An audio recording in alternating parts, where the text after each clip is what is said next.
Le secteur de valeurs mobilières au Canada. Aperçu.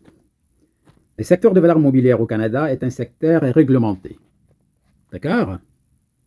Les provinces ont le pouvoir de créer et d'appliquer leurs propres lois et règlements par l'intermédiaire des commissions de valeurs mobilières, aussi appelées autorités en valeurs mobilières. Voilà. Les commissions des valeurs mobilières délèguent certains de leurs pouvoirs aux organismes d'autoréglementation, lesquels établissent et appliquent des règlements relatifs au secteur dont le but est de protéger les investisseurs et de maintenir des pratiques justes, équitables et conformes à la déontologie. À ce titre, ces organismes d'autoréglementation ont la responsabilité d'établir des règles régissant de nombreux aspects des activités de maisons de courtage, dont les ventes, les finances et la négociation. D'accord? Alors, par exemple, si l'entreprise prospère, elle réalise des bénéfices. Ces valeurs mobilières peuvent alors gagner de la valeur et procurer à l'investisseur une plus-value.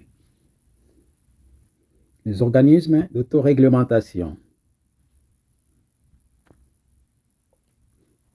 Alors, une fois encore, si l'entreprise prospère et réalise des profits ou des bénéfices, ces valeurs mobilières peuvent alors gagner de la valeur et procurer à l'investisseur une plus-value qu'il encaissera lorsqu'il vendra ses titres sur le marché.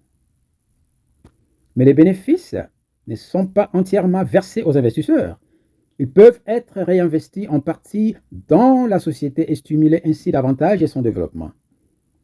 Dans les chapitres précédents, nous avons vu comment les divers marchés et instruments financiers ont évolué de manière à répondre aux besoins grandissants des utilisateurs de capitaux.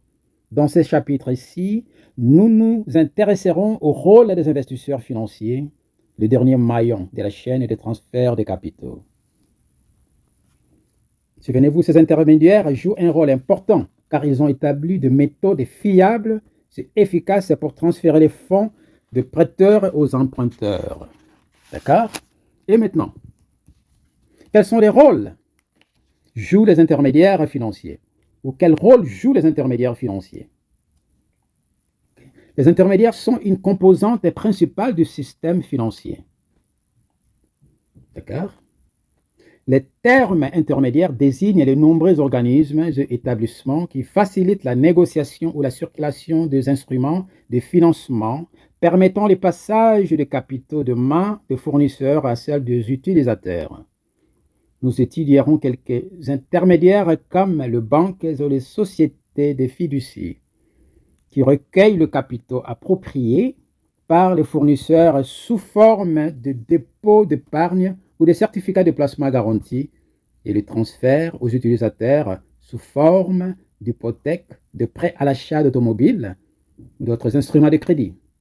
D'autres intermédiaires tels que les sociétés d'assurance et les caisses de retraite accumulent de capitaux et les investissent dans les obligations, des actions, des placements immobiliers ou autres fins ou autres afin de répondre aux besoins de sécurité financière de leurs clients. Parlons maintenant des courtiers en valeurs mobilières. C'est toujours dans le cadre du secteur de valeurs mobilières au Canada. Les courtiers en valeurs mobilières jouent un rôle important dans le secteur de valeurs mobilières et c'est sous deux aspects principaux. D'abord, ils facilitent les transferts des capitaux des épargnants aux utilisateurs. D'accord? Ils facilitent les transferts des capitaux des épargnants aux utilisateurs par la prise ferme et le placement de nouvelles valeurs mobilières. Ces activités qu'ils exercent sur le marché primaire prennent la forme de placements initiaux.